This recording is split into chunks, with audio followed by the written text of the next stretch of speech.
श्यामलने 7,500 रुपये किमतीचा एक रेडिओ 6,000 रुपयास विकला तर श्यामलला शेकडा तोटा किती झाला? पहिल्यांदा आपण या व्यवहारामध्ये झालेला एकूण तोटा रुपयांमध्ये काढून घेऊया. त्यासाठी खरेदी किमतीमधून विक्री किंमत वजा करूया. म्हणून एकूण तोटा बरोबर खरेदी किंमत वजा विक्री किंमत. म्हणून 7,500 रुपये वजा 6,000 रुपये. 7,500 रुपयांमधून 6,000 रुपये गेल्यानंतर 1,500 रुपये राहतात. म्हणून एकूण तोटा आला 1,500 रुपये.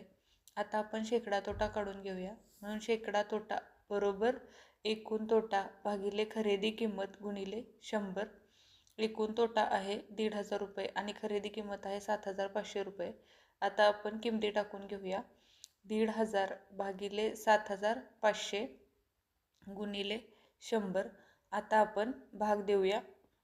वरच्या 2 शून्याला खालचे 2 शून्य गेले. 15 एक्के 15, 15 पाची 75, 5 एक्के 5, 5 दुने 10, वरचे 0. म्हणून शेकडा तोटा आला 20%.